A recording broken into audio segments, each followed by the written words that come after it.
ಹೇಳಿಕೊಳ್ಳುವುದಕ್ಕೆ ಎಂತಹ ಯೋಗ್ಯತೆ, ಎಂತಹ ವೈಭವ, ಎಂತಹ ಸಂತೋಷ ಎಲ್ಲವನ್ನು ನಾವು ಅನುಭವಿಸಿದ್ದೆವು. ಆದ್ರೆ ಈಗ ಉಂಟಾ? ಈಗ ಇಲ್ಲ ಇಲ್ಲ ಎನ್ನುವ ಶಬ್ದಕ್ಕೆ ಕಾರಣೀಭೂತರು ಯಾರು?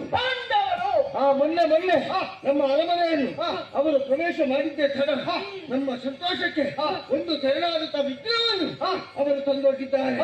ಎಲ್ಲವೂ ತದ್ವಿರುದ್ಧವಾಗಿದೆ. ಎಲ್ಲ ಯಾಕೆ? ನಮ್ಮ ಅಜ್ಜ ಆ ಭೀಷ್ಮಾಚಾರ್ಯ ಮೊದಲು ನಮ್ಮನ್ನು ಕಂಡ್ರೆ ಎಂತಹ ಆಶ್ಚರ್ಯ, ಹೇಗೆ ಹೇಗೆ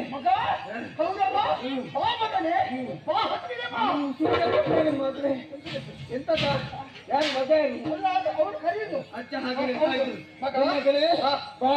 ಅವರ ಚಂದೆ ಮೇಲೆ ಕುಳ್ಳಿರಿಸಿ ನಮ್ಮನ್ನು ಮುದ್ದಾಡ್ತಾ ಇದ್ರು. ಈಗ ಹಾಗಲ್ಲ, ನಾವು ಈ ಕಡೆಯಿಂದ ಬಂದ್ರೆ ಅವರು ಆ ಕಡೆ ನೋಡ್ತಾರೆ, ಆ ಕಡೆಯಿಂದ ನೋಡಿದ್ರೆ ಈ ಕಡೆ ನೋಡ್ತಾರೆ. ಒಟ್ಟು ಮುಖಕ್ಕೆ ಮುಖ ಕೊಟ್ಟು ಅವರು ಮಾತಾಡುವುದಿಲ್ಲ. ಪಾಂಡವರ ಮೇಲೆ ವಾಸ್ತವ್ಯ, ಅವರ ಮೇಲೆ ಮಮತೆ. ನಾನು ಆಲೋಚನೆ ಮಾಡಿ ನೋಡು, ನಾವು ಮೊದಲೇ ಇಲ್ಲಿದ್ದವರು, ನಾವೊಂದು ಹೇಗೆ ಇದ್ದೇವೆ ಮೊದಲು. ನಾವು ಎಲ್ಲರೂ ಸೇರಿ ಪ್ರೀತಿಯಲ್ಲಿ ಹೊರಟೆ ಹೋಗ್ತಾರೆ. ಊರವರೆಲ್ಲರೂ ಯುವರಾಜ ಬಂದ ಈಗ ಹೇಳ್ತಿದ್ರು, ಹೇಳ್ತಾ ಇದ್ದವರು ಈಗ ಹಿಂದಿನಿಂದ ಏನು ಹೇಳ್ತಾರೆ?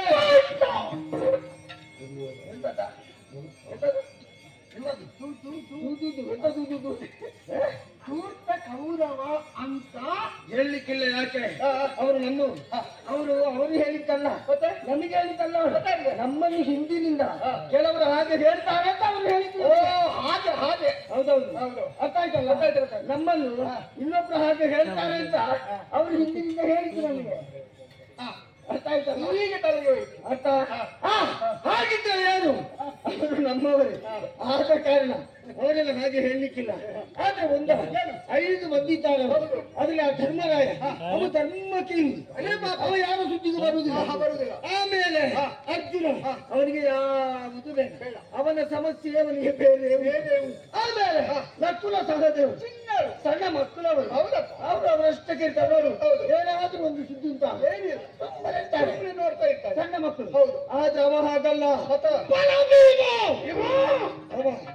ವಕ್ರ ದೃಷ್ಟಿಯಿಂದ ನಮ್ಮನ್ನು ನೋಡ್ತಾನೆ. ಹೌದು. ಅವನ ನೋಟದಲ್ಲಿ ಒಂದು ರೀತಿಯ ಪ್ರಶ್ನಾರ್ಥಕ ಉಂಟು.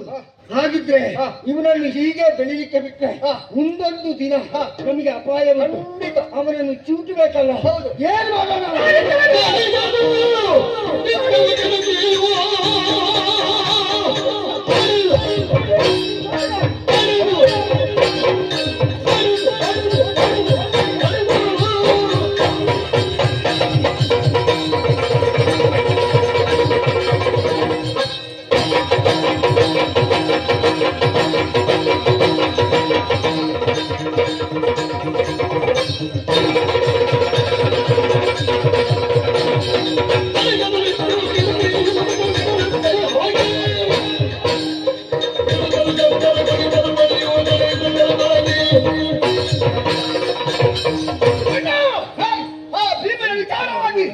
ನೀನು ಬಿಟ್ಟು ಬಿಡು.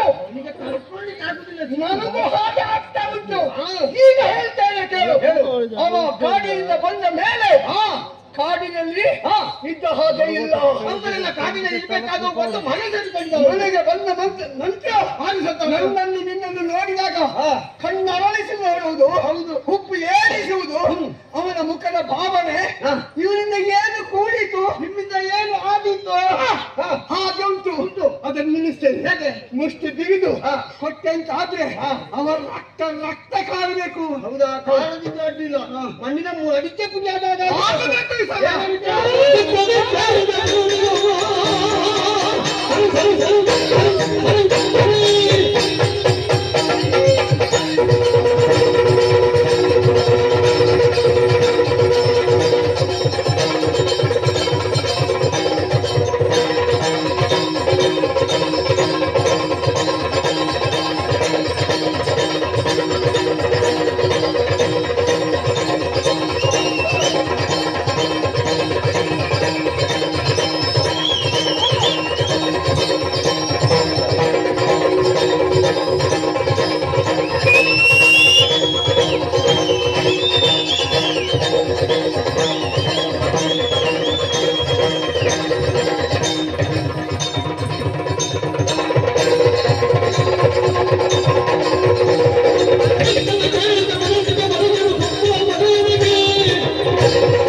ಕೇವಲ ಚಿಗುರೊಂದನ್ನು ಚಿಗುರಲಿಕ್ಕೆ ಕೊಡಲೇಬೇಕೆ? ಬೇಕು ಅಂತಾದ್ರೂ ನಿನಗೆ ಕಷ್ಟ ಆಗ್ಲಿಕ್ಕಿಲ್ಲ. ಬಿಡಿಲ್ಲ.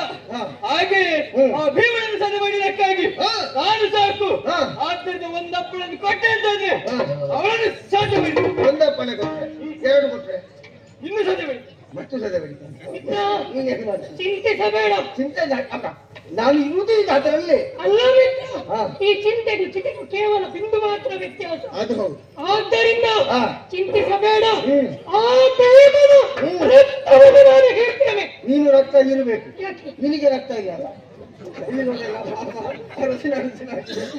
ಇರಬೇಕು. ಆಯ್ತಾ? ಅಷ್ಟೇ, ಅಷ್ಟು ಮಾಡಬೇಕು. ಆದ್ರೆ ಒಂದು ನೀರಲ್ಲಿ ಇಷ್ಟು ಮಾಡಬೇಕಿದ್ರೆ ಅವ ಎಲ್ಲಿ ಸಿಗ್ತಾನಂತ ಬೇಡವಾ? ಆಮೇಲೆ ಆಯಕ್ಕೆ ಅಂಗ ಸಾಧನೆ ಮಾಡುವುದಕ್ಕೆ ಅವ ಒಪ್ಪನೆ ಬರ್ತಾನೆ.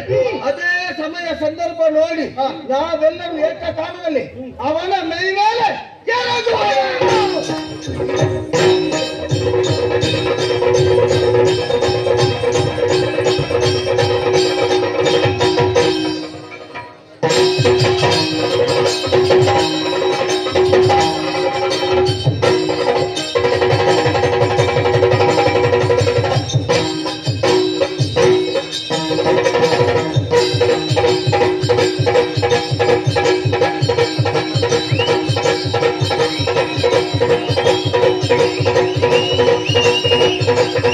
Thank you.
ತಂದೆಯವರ ಅಳಿವಿನ ನಂತರ ಅಪಾರ ಜ್ಞಾನಿಗಳಾದ ಶತಸಿಂಹ ಮುನಿಗಳು ನಮ್ಮನ್ನು ಹಸ್ತಿನಾವತಿಗೆ ಕರೆತಂದದ್ದು ಮಾತ್ರವಲ್ಲ, ನಮ್ಮಜ್ಜ ಭೀಷ್ಮಾಚಾರ್ಯರ ಕರಗಳಿಗೆ ಒಪ್ಪಿಸಿದರು.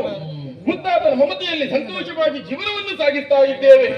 ಅಷ್ಟು ಮಾತ್ರವಲ್ಲ, ಗುರು ಕೃಪರಿಂದ ಬೇಕಾದ ವಿದ್ಯೆಯನ್ನು ಕರಗತ ಮಾಡಿಕೊಳ್ಳುತ್ತಾ ಇದ್ದೇವೆ. ಉಳಿದ ಸಮಯವನ್ನು ಉಳಿದವರಂತೆ ಸಮಯ ಕಳೆಯುವವನು ನಾನಲ್ಲ, ಸಾಧನೆ ಮಾಡಬೇಕೆನ್ನುವುದೇ ನನ್ನ ಉದ್ದೇಶ. ಅದಕ್ಕಾಗಿ ಆನೆಯ ಜೊತೆ ಸರಸಾಡುವ ನಾನು ಇವತ್ತಿನ ವಿದ್ಯೆಯನ್ನು ಪೂರೈಸಿ ಆಯಿತು. ನೇರವಾಗಿ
ಮೂಕ ಪ್ರಾಣಿಗಳ ಹಾಗೆ ನಿನ್ನ ಕಣ್ಣಿಗೆ ನಾವು ಕಾಣ್ತೇವಾ?